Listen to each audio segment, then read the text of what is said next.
আল্লাহ তাআলা বলেছেন 1 নম্বরে সূরা কাফের মধ্যে বলেছেন যে যখনই কেউ কোনো কথা বলে সঙ্গে সঙ্গেই সেটাকে শোনার জন্য লেখার জন্য রেডি হয়ে আসে। কে রেডি হয়ে আছেন সে কথা আরেক সূরাতে তিনি বলেছেন সম্মানিত লেখক মণ্ডলী কেরামান কাতিবিন, প্রত্যেকটি কথাকে তারা লিখে রাখছে, নোট করে ফেলছে।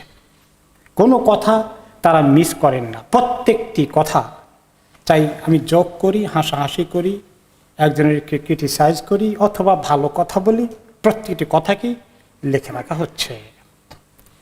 কাজেই আল্লাহ তাআলা বলেছেন তোমরা যখন লোকদের সঙ্গে কথাবার্তা বলবে কথাগুলো যেন সুন্দর কথা হয়, কথাগুলো যেন ভালো হয়, কথাগুলো বলার তরিকাও যেন ভালো হয়, সুন্দর হয়। এবং রাসূলুল্লাহ সাল্লাল্লাহু আলাইহি সাল্লামকে এক সাহাবী জিজ্ঞেস করলেন, ইয়া রাসূলুল্লাহ, মুআয রাদিয়াল্লাহু আনহু, যে আমাকে কিভাবে কোন আমল জান্নাতে নিয়ে যাবে? কিছু আমল বলার পরে সর্বশেষে তিনি বললেন সবচেয়ে জরুরি হচ্ছে, তিনি নিজের জিহ্বাকে টেনে 2 আঙ্গুল দিয়ে ধরে বের করে বললেন এইটাকে কন্ট্রোল করে রাখো, এটাকে খুব সাবধানে ব্যবহার করো, কথা কম বলো। একটা হাদিসে তিনি বলেছেন যে ব্যক্তি কোন সময় কোনো ব্যক্তি একটি কথা বলে, সে মনে করে আমি একটু বললাম আর কি, এত সিরিয়াসলি নাইনি, কিন্তু এই কথাটা তাকে 70 বছর জাহান্নামের নিচে ফেলে দিতে পারে। একটি কথা, একটি বাক্য কারো ব্যাপারে আপনি জঘন্যভাবে বলেছেন যেটা আপনার জন্য ঠিক ছিল না, তো এখন কথা হিসেব করে বলতে হবে। আমরা কথা বলতে কে কে হিসাব করেছি কোনোদিন, আচ্ছা কয়টা কথা বলবো আজকে? জীবনে তো হিসাব করি। নবী করিম সাল্লাল্লাহু আলাইহি ওয়াসাল্লাম বলেছেন দেখো কথা বেশি বলো না, আল্লাহ তাআলার যিকরের জন্য যদি বেশি বলতে চাও বলতে পারো, আল্লাহর যিকর সংক্রান্ত, তাছাড়া বাকি বিষয়ে কথা কম বলো।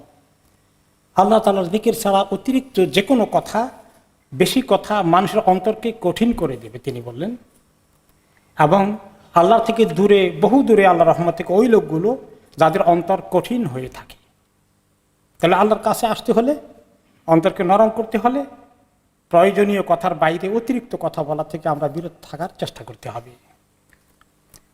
তিনি আরেকটি হাদিসে বলেছেন মানুষের ঈমান ঠিক হয় না যতক্ষণ না তার অন্তরটা ঠিক না হয়, আর অন্তর ঠিক হয় না যতক্ষণ তার জবানটা ঠিক না হয়।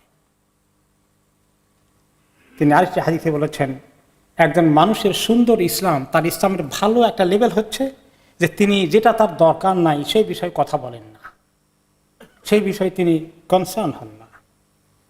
আর যে হাদিসে রাসূলুল্লাহ সাল্লাল্লাহু আলাইহি ওয়াসাল্লাম বলেছেন সেই ব্যক্তি ভালো মুসলিম, প্রকৃত মুসলিম, যার জিহ্বার অনিষ্ট এবং হাতের অনিষ্ট থেকে অন্য মানুষরা নিরাপদ থাকে।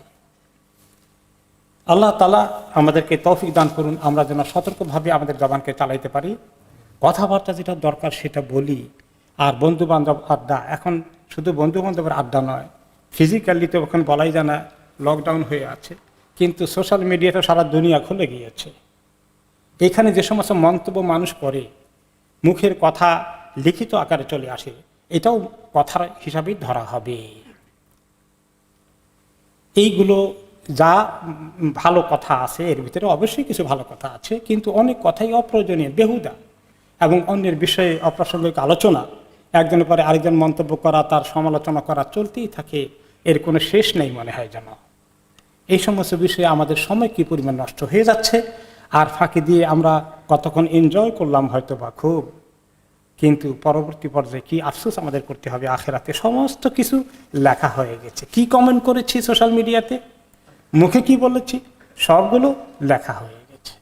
আল্লাহ তাআলা আমাদেরকে করুন পরিণতি থেকে রক্ষা করুন, আমাদের জবানকে আল্লাহ তাআলা যিকরের জন্য, কোরআন তেলাওয়াতের জন্য, খুব সুন্দর দুনিয়াবি কথা বলার জন্য, নসিহত করার জন্য, ছেলে মেয়েকে দ্বীনি তালিম দেওয়ার জন্য, পরিবারের সঙ্গে সম্পর্ক সুন্দর করার জন্য, ভালো ভালো কথাগুলো বলার জন্য আল্লাহ আমাদেরকে তৌফিক দান করুন।